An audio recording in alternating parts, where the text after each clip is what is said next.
দ্বিতীয় পত্র অনলাইন ক্লাসে তোমাদের স্বাগতম।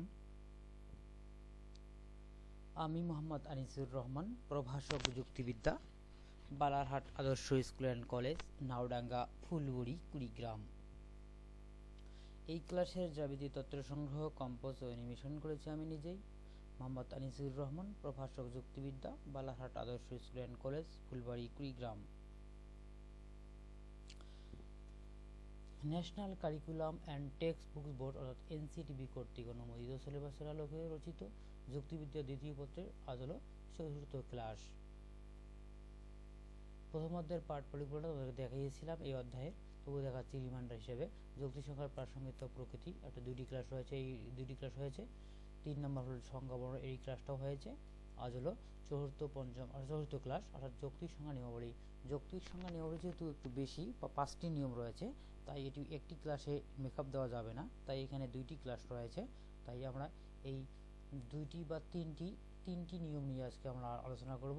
অর্থাৎ এই 4 নম্বর ক্লাস হবে এই যৌক্তিক সংখ্যা নিয়মাবলী নিয়ে। 6, 7, 8 এবং সংজ্ঞার নিয়ম লঙ্ঘনের প্রতি 3টি ক্লাস হবে, এবং 9 নম্বর হল যৌক্তিক সংখ্যার সীমা হবে। 10 নম্বর হল যৌক্তিক সংখ্যার প্রয়োজনীয়তা নিয়ে আলোচনা করা হবে। এই 10টি ক্লাস হবে। এই 10টি ক্লাসের মধ্যে আজ হলো আমাদের চতুর্থ ক্লাস। আজকের অধ্যায় দেখো, প্রথম অধ্যায় যৌক্তিক সংখ্যা, ক্লাস সংখ্যা 10টি এবং 5টি হলো ব্যবহারিক ক্লাস। আজকের বিষয় হলো প্রথম অধ্যায় যৌক্তিক সংখ্যার হলো ক্লাস নম্বর 4, আলোচ্য বিষয় হলো যৌক্তিক সংখ্যার নিয়মাবলী। আর 2টি ক্লাস হবে, 2টি ক্লাসের মধ্যে আজকে হলো প্রথম ক্লাস। এই অধ্যায়ের প্রধান প্রধান শব্দসমূহ আমি দেখিয়েছিলাম, আবারও দেখাচ্ছি তোমাদেরকে।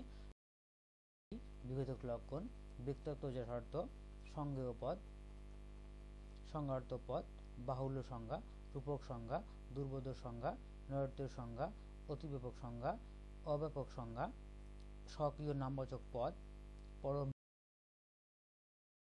বর্ণনা। অর্থাৎ এই 15টি শব্দ তোমার সংজ্ঞা অবশ্যই মুখস্থ রাখবে। তাহলে এই অধ্যায়ের যে ধরনের প্রশ্ন আসুক বা ক, খ, গ, ঘ যে ধরনের প্রশ্ন আসুক না কেন, উত্তর দেওয়া খুব সহজেই দেওয়া যাবে। তোমরা অবশ্যই এগুলি মুখস্থ রাখবে।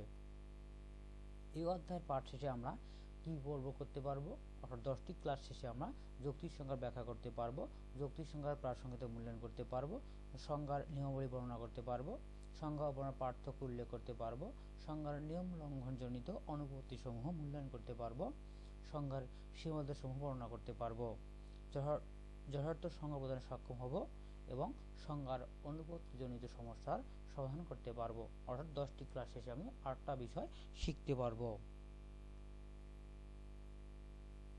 আজ হলো আমাদের ক্লাস নম্বর হলো 4। বিষয় হলো কি, যৌক্তিক সংখ্যার নিয়মাবলী। যৌক্তিক সংখ্যার মাধ্যমে পদের অপরিহার্য অর্থ প্রকাশ করা হয়। এই জন্য কোনো পদের সংজ্ঞা প্রদানের ক্ষেত্রে কিছু বিধিবিধান মেনে চলতে হয়, যা যৌক্তিক সংখ্যার নিয়মাবলী নামে পরিচিত।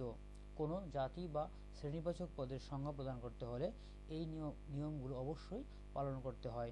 সংজ্ঞার নিয়মাবলী পালনের মাধ্যমে পদের অর্থ যথার্থ ও নির্ভুল হয়। আধুনিক যুক্তিবিদগণ যৌক্তিক সংজ্ঞা প্রদানের জন্য 5টি নিয়মের কথা বলেছেন। এইসব নিয়ম হলো কি কি?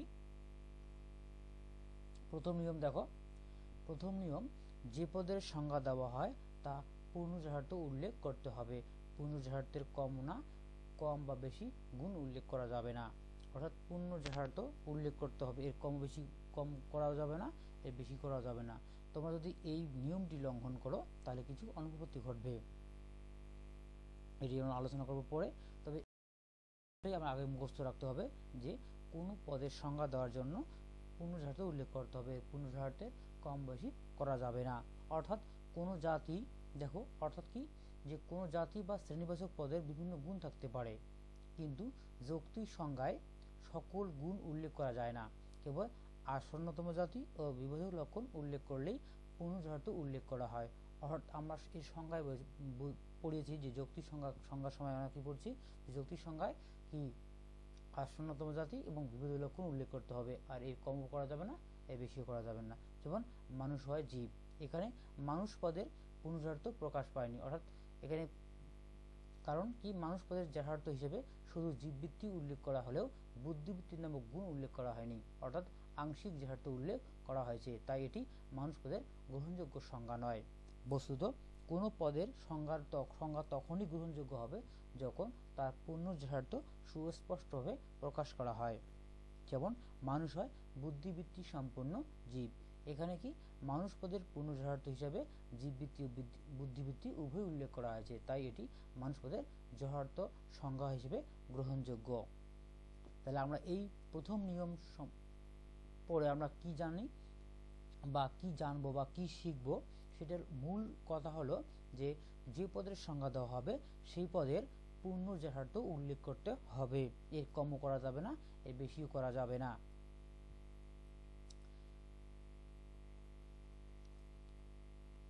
দ্বিতীয় নিয়ম কি দেখো, দ্বিতীয় নিয়ম হলো যে পদের সংজ্ঞা দেওয়া হবে সংজ্ঞাটি সেই পদ অপেক্ষা স্পষ্টতর হতে হবে। সংজ্ঞায় কোনো রূপক বা দুর্বোধ্য ভাষা ব্যবহার করা যাবে না।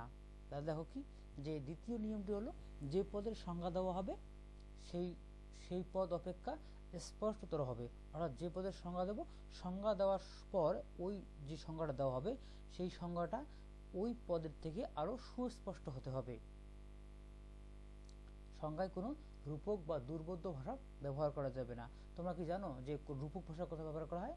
তো যেমন জেনে রাখো যে রূপক সংজ্ঞা কি সাহিত্যে ব্যবহার করা হয়, দুর্বোধ্য ভাষা সাহিত্যে ব্যবহার করা হয়। যেমন অর্থাৎ হলো কি যৌক্তিক সংজ্ঞায় ব্যবহৃত দুটি অংশ থাকে, অর্থাৎ সংজ্ঞেয় পদ ও সংজ্ঞার্থ পদ।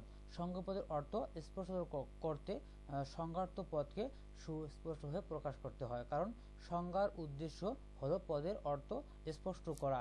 কোনো পদের সংজ্ঞায় রূপক বা দুর্বোধ্য ভাষা ব্যবহার করা হলে সংজ্ঞেয় পদটি স্পষ্ট হওয়ার পরিবর্তে কি হয়, জটিল হয়ে যায়। যেমন কি উট হয় মরুভূমির জাহাজ, এখানে কি উট পদের সংজ্ঞায় মরুভূমির জাহাজ নামক রূপক ভাষা ব্যবহার করা হয়েছে। এর ফলে কি উট পদের সংজ্ঞার উদ্দেশ্যেই ব্যবহৃত। কোনো পদের সংজ্ঞায় রূপক বা দুর্বোধ্য ভাষা পরিবর্তে সহজ সরল ও স্পষ্ট ভাষা ব্যবহার করতে হবে। অর্থাৎ এখানে যে উট হয় মরুভূমির জাহাজ, অর্থাৎ উটের সংজ্ঞায় মরুভূমির জাহাজকে কি রূপক ভাষা ব্যবহার করছে। আর আমরা শিখে জানি যে রূপক ভাষা এখানে কি করা, দ্বিতীয় নিয়ম কি যে সংজ্ঞা কি কোনো রূপক ভাষা ব্যবহার করা যাবে না। তাই যেহেতু এখানে কি রূপক ভাষা ব্যবহার করা হয়েছে, মরুভূমির জাহাজ রূপক ভাষা ব্যবহার করা হয়েছে, তাই এই সংজ্ঞাটি গ্রহণযোগ্য নয়। তৃতীয় নিয়ম দেখো, কোনো পদের সংজ্ঞায় সেই পদের সমর্থক বা প্রতিশব্দ ব্যবহার করা যাবে না।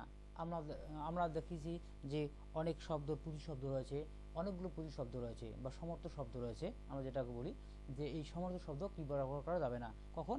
যখন কোনো পদের সংজ্ঞা দেওয়া হবে, যখন কোনো পদের সংজ্ঞা দেওয়া হবে সেই পদের কি করা যাবে না, এই সমর্থক বা প্রতিশব্দ ব্যবহার করা যাবে না। যদি কোনো প্রতিশব্দ ব্যবহার করা যায় তাহলে ওই পদের সংজ্ঞা হবে না, অর্থাৎ সঠিক সংজ্ঞা হবে না। আমরা জানি কি কোনো পদের সমর্থক বা প্রতিশব্দ মূল পদের সরাসরি অর্থ প্রকাশ করে না, বরং মূল পদের অর্থ ভিন্নভাবে প্রকাশ করে মাত্র। যেমন পাখি হয় বিহঙ্গ, এখানে পাখি বলতে কি বোঝানো হয়েছে, পাখি। বিহঙ্গ হলো কি পাখির সমর্থক শব্দ, এখানে পাখি পদের সংজ্ঞায় বিহঙ্গ নামক সমর্থক শব্দ ব্যবহার করা হয়েছে। এই কারণে নতুন কোনো অর্থ প্রকাশ না পেয়ে একই কথার কি পুনরাবৃত্তি ঘটেছে, যার ফলে পদের অপরিহার্য অর্থ প্রকাশ না পেয়ে ভ্রান্তি বা অনুপত্তি ঘটেছে। অর্থাৎ একই ভাষা ব্যবহারের কারণে এই পাখি সম্পর্কে আমরা কোনো কিছু ধারণা পেলাম না। অর্থাৎ পাখির সংজ্ঞায় পাখির সমর্থক শব্দ কি ব্যবহার করা হয়েছে, যার কারণে কি আমরা পাখি সম্পর্কে নতুন কোনো তথ্য পেলাম না বা সুস্পষ্ট কোনো ধারণা পেলাম না। এই কারণে কোনো পদের সংজ্ঞায় সংজ্ঞেয় পদের সমর্থক বা প্রতিশব্দ ব্যবহার করা যাবে না। তাই যৌক্তিক সংজ্ঞায় এমন শব্দ ব্যবহার করতে হবে যাতে সংজ্ঞেয় পদটির যথার্থ অর্থ প্রকাশ পায়। এটা তৃতীয় নিয়ম। দেখো আমরা এই ক্লাসে শুধু 3টি নিয়ম উল্লেখ করলাম, আর পরবর্তী ক্লাসে অর্থাৎ তোমাদের দ্বিতীয় ক্লাসে পঞ্চম ক্লাসে বাকি 2টি ক্লাস সহ বাড়ির কাজ দেওয়া হবে। তোমরা এই 3টি নিয়ম অবশ্যই মুখস্থ রাখবে এবং পরবর্তী যে 2টি দেওয়া হবে সেই 2টি সহ মোট 5টি নিয়ম অবশ্যই সংজ্ঞা দরকারতে উল্লেখ মনে রাখতে হবে। এই ক্লাসে তোমাদের বাড়ির কাজ নেই, ক্লাস সমাপ্ত। তোমরা বাকি যে নিয়ম